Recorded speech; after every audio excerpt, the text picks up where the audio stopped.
Hi, I'm Lily, and I'm 31 years old. I just got married to Larry, who is 9 years older than me. But let's go back a little, shall we? Let me tell you about the day Larry and I first met. It was at one of those fancy garden parties our parents loved to host. I was 20, just out of high school, and Larry was 29, the new rising star at his father's company. I remember him walking up to me with a glass of champagne in his hand. "Lily, right?" he asked, his voice smooth as silk. "I've heard a lot about you." I blushed, unsure of what to say. "And you're Larry. I've heard a lot about you too," I replied. He laughed, a sound that made my heart skip a beat. "Hopefully all good things," he said. We spent the rest of the evening talking, laughing, and, to my surprise, connecting in a way I hadn't expected. That night, our parents saw us together and started thinking about us getting married. It took a few more years, but eventually their plan worked out. Before we got married, we signed a prenuptial agreement. It was straightforward. If one of us cheated, the other could end the marriage and walk away with $7 million. I had no intention of cheating, so I signed it without a second thought. I remember the day we signed that agreement. My dad, a man of few words, but with a big heart, looked at me with concern. "Are you sure you're okay with this, Lily?" he asked, his voice steady but with a hint of worry. "Dad, it's fine," I reassured him, giving him a quick hug. "I trust Larry and he trusts me. This is just a formality." Larry was there too, and he was the one who insisted on signing the paper. "I don't want you to feel pressured, Lily," he said, his voice sounding a bit tense. "If you're not comfortable with this, we can talk about it more." But I just shook my head and smiled at him. "Larry, I'm fine with it," I said. "I trust you," I said. He seemed relieved and gave me a warm smile. "And I trust you, Lily," he replied. That was the beginning of our journey together. We got married in a grand ceremony that everyone talked about.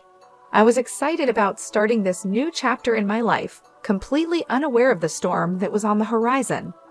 After the wedding, we moved into a beautiful house just outside the city.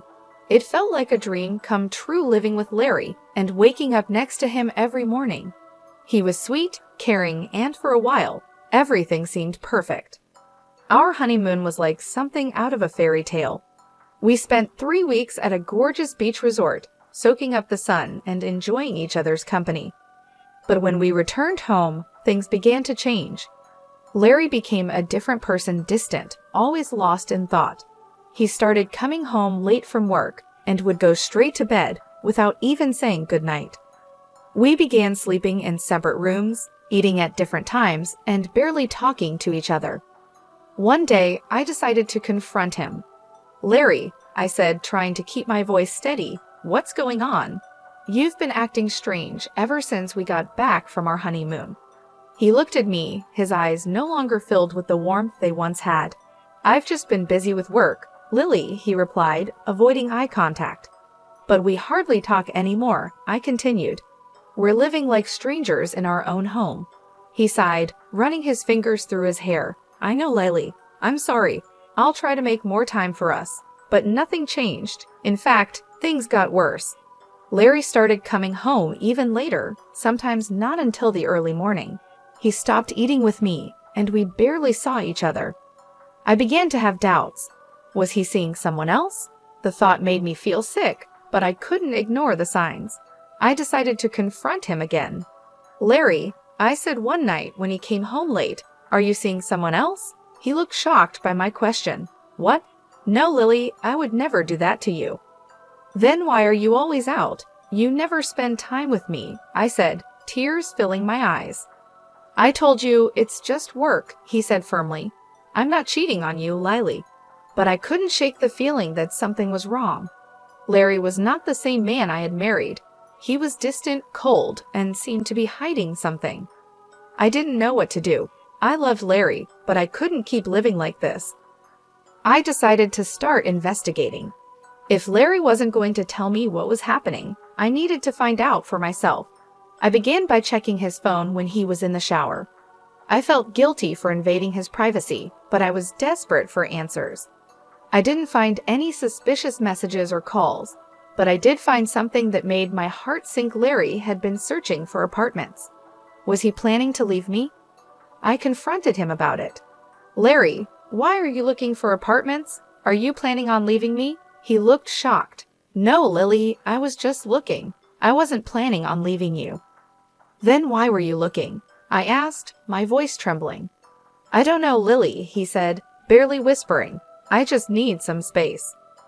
One day, I decided to talk to my mom about it. She's always been my support, the person I turn to when things get tough. Mom, I said, I don't know what to do. Larry has changed. He's not the same person anymore. My mom listened, concern written all over her face. Lily, she said, you're both still adjusting. You're newlyweds. It takes time to build a life together. I wanted to believe her, to think that this was just a phase and that things would get better. But deep down, I knew there was more to it. Larry was hiding something. I could feel it.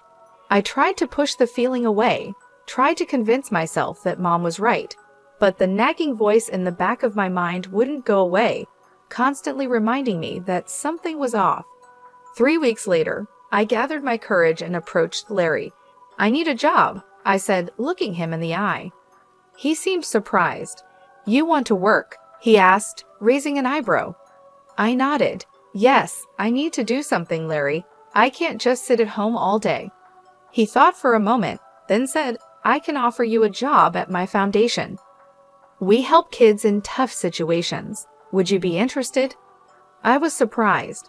Larry's foundation was well known for its work with children, and I had always admired what they did. Yes, I said without hesitation. I'd love to. Working at the foundation was a breath of fresh air. I was busy, and I was doing something meaningful. I met kids who were strong and resilient, kids who had gone through more hardships than any child should. It was heartbreaking, but also inspiring. The job kept me busy and helped me take my mind off the problems at home. Larry and I were struggling, but at least during the day, I had something else to focus on. The work was tough and emotionally draining, but it was worth it. I felt like I was making a difference, like I was doing something important. For the first time in a long while, I felt happy. But even then, I couldn't shake the feeling that something was wrong. Larry was acting strange and distant. I couldn't figure out what it was, but I knew something was off, and I was determined to find out. With a heavy heart full of questions and doubts, I decided to hire a private detective. I needed to know if Larry was cheating on me. It wasn't just about my pride. It was about my peace of mind. I couldn't live with constant uncertainty, always wondering what had gone wrong. There was also the prenup we signed before getting married. If Larry was cheating, it wouldn't just be a betrayal, it would be a costly mistake. I found a detective agency in the city run by a man named Tyler. He was an ex-cop, a seasoned veteran with a sharp eye and a no-nonsense attitude. I told him my story and my suspicions. He listened, his face expressionless. I'll do my best, Lily, he said when I finished, but I can't promise anything. If your husband is cheating, he's doing a good job of hiding it. I nodded, understanding. I just need to know, Tyler. One way or another, I need to know. I remember the day he came back to give me his report. His face was serious, his eyes filled with sympathy. I'm sorry, Lily, he said. I couldn't find any evidence that your husband is cheating on you. I felt a strange mix of relief and disappointment. Part of me was glad that Larry wasn't cheating, but another part of me was frustrated. If he wasn't cheating, then why did he leave? What was he hiding? Are you sure, Tyler? I asked, my voice barely above a whisper. There's nothing at all. Tyler shook his head. I'm sorry, Lily. I know this isn't what you wanted to hear. I thanked Tyler and paid him for his services. As I watched him leave, I felt a deep sense of loss. I was back where I started, with more questions than answers. One day, while I was working at a charity event, a new guy walked in. His name was John. He was handsome, with a smile that could light up the room. He was smart, with a quick wit and sharp mind. He was funny, with a sense of humor that made everyone laugh.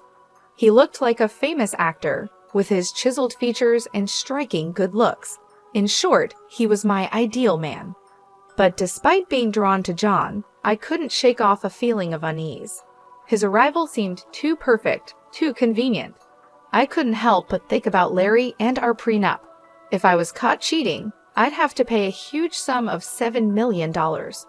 Could John be a trap set by Larry to catch me? I decided to hire Tyler, the private detective I had used before. I asked him to investigate John and see if he had any connections to Larry. Tyler agreed to take the case and started digging into John's past and connections. He followed him, watched his movements and interactions. Tyler was thorough, leaving no stone unturned. In the meantime, I tried to keep my distance from John. It was hard, especially since he was so charming and attractive, but I had to be careful. I couldn't afford to fall into a trap, not when so much was at stake. One day, John asked me out for coffee. I was torn. Part of me wanted to say yes, to get to know him better. But another part of me was scared, worried about what Tyler might find. "I'd love to, John," I said, trying to keep my voice steady. "But I'm really busy right now. Maybe some other time." John seemed disappointed but didn't push. "Sure, Lily," he said, his smile fading a bit. "Some other time." I felt a pang of guilt. What if I was wrong? What if John was just a nice guy, and I was letting my suspicions ruin something good? But I couldn't take the risk, not until I knew for sure. 5 days later, Tyler came to give me his report. His face was serious, his eyes hard. "I'm sorry, Lily," he said, "but your suspicions were right. John is working for your husband." I felt a rush of emotions, anger at Larry for trying to trap me, relief that I hadn't fallen for it, and sadness that John wasn't who I thought he was. But above all, I felt a sense of vindication. I wasn't imagining things, my suspicions were real. "Thank you, Tyler," I said, my voice catching with emotion. "You've done a great job." As I watched Tyler leave, I felt a strange sense of closure. I had dodged a bullet and avoided a costly mistake. But I also felt like I had lost something, the idea of the perfect man and the hope of finding love again. It was a hard truth to accept, but I wasn't going to let it bring me down. I was stronger than that. I was determined to move on and find happiness again. I didn't need an ideal man. I just needed someone who was real and honest, and I was going to find that person no matter what. Instead of sending John packing right then, I decided to take a different approach. I chose to play along and befriend him, all while keeping my behavior above board, so Larry would have no reason to accuse me of anything. John, however, took my friendliness as a sign of something more. He started to relax, thinking he had me fooled. The irony was that he was the one being played, but I didn't let him in on the secret. I couldn't risk him running back to Larry, so I kept up the act and maintained a friendly facade. One day, I decided to take things up a notch. I asked John to join me for lunch, making it sound like a casual discussion about charity work. He agreed, with a smug smile on his face, thinking he was making progress. We found a quiet spot in the cafe. "So John," I began, "how are you finding the charity work?" He shrugged, a confident look in his eyes. "It's good, different but good." "And Larry?" I asked, trying to keep my voice steady. "What do you think of him?" John looked surprised. "Larry? He's okay, I guess. Why?" I shrugged, trying to appear casual. "Just curious. He's a bit of a mystery, isn't he?" John laughed, clearly relieved. "Yeah, he can be hard to figure out." We continued chatting about work and life, and I made sure to keep my tone neutral, not giving him any reason to be suspicious.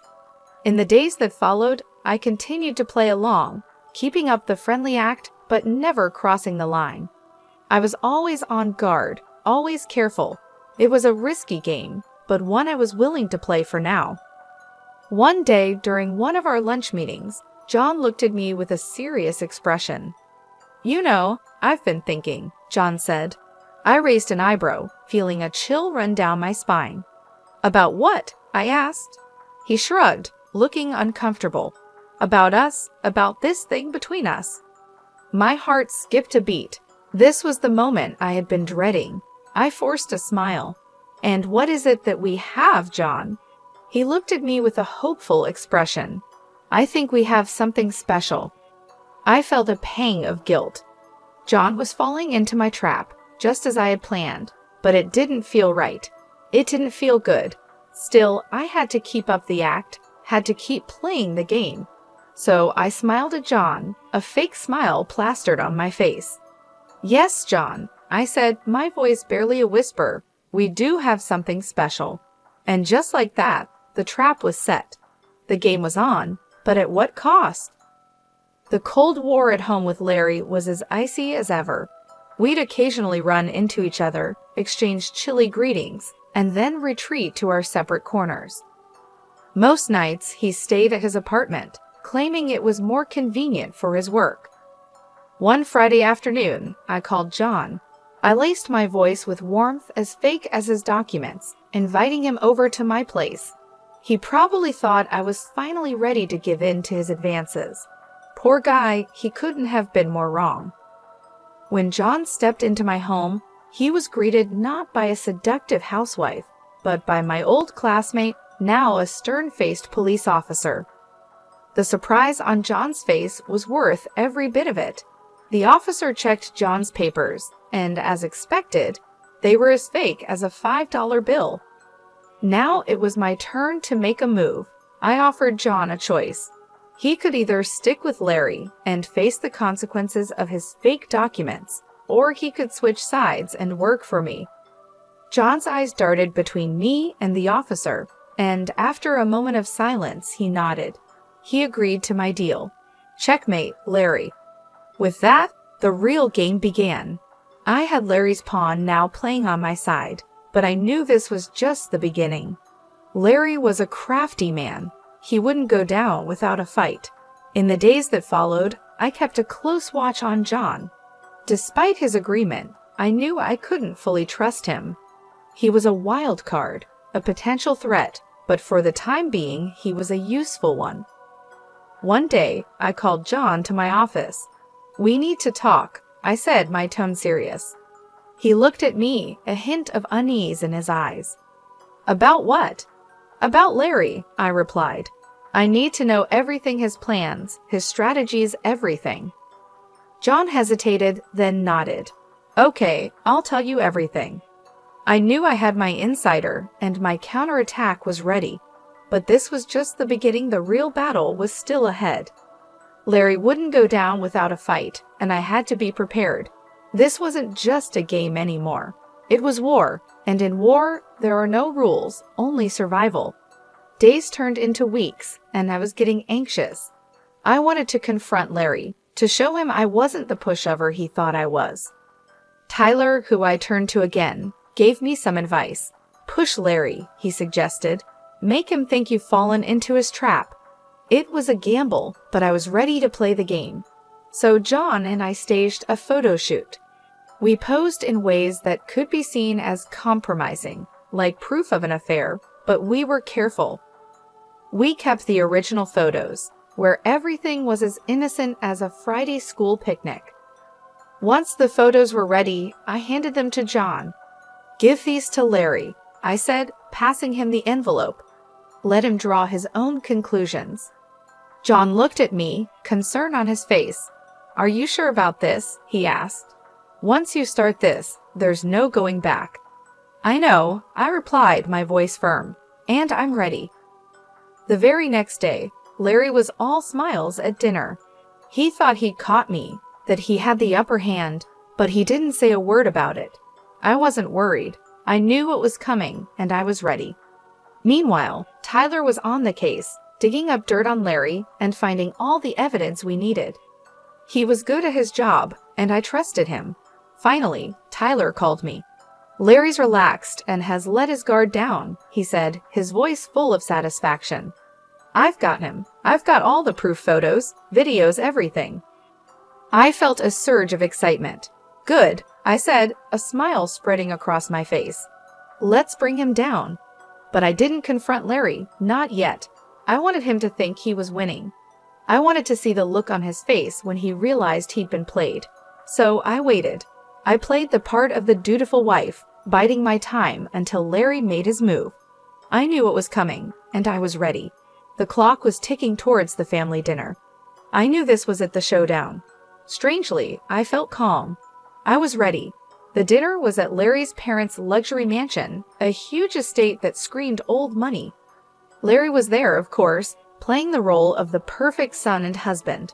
But I knew the truth, and soon everyone else would too. We were halfway through the main course when Larry cleared his throat and stood up, a smug smile on his face. "I have something to say," he announced, looking straight at me. He pulled out a set of photos of me with John and tossed them on the table like he was holding a winning hand. "Proof," he said, his voice full of triumph, "of my wife's infidelity." The room went silent. I could feel everyone's eyes on me, but I didn't flinch. I was ready for this. I calmly stood up and met Larry's gaze. "Yes," I said, my voice steady. "I know this man, but he's not my lover. He's an actor hired by you, Larry, to frame me." I pulled out my phone and pressed play. The room filled with John's voice, confessing everything. Larry's smile faded, and his eyes widened in shock, but I wasn't done. I pulled out my own set of photos and videos evidence of Larry's affairs. I tossed them on the table. "What about these, Larry?" I asked, my voice cold. "Can you explain them?" Larry stammered, trying to deny it, but the evidence was undeniable. His parents' faces turned to stone. My parents, who had been quiet until now, finally spoke up. "You ungrateful brat," my father roared at Larry. "We trusted you with our daughter, and this is how you repay us." Larry's mother was in tears. "How could you, Larry?" she sobbed. "How could you do this to us, to her?" The aftermath was swift. We divorced. Larry's parents, furious at their son's deceit, fired him from their company. His reputation was in ruins. As for me, I walked away with $7 million in compensation. Now, Larry is jobless, scrambling to piece his life back together, while I'm free. I'm enjoying the peace and quiet, the freedom from him. I won. I took on Larry and won. I outsmarted him and played his own game better than he did. And it feels good. It feels right.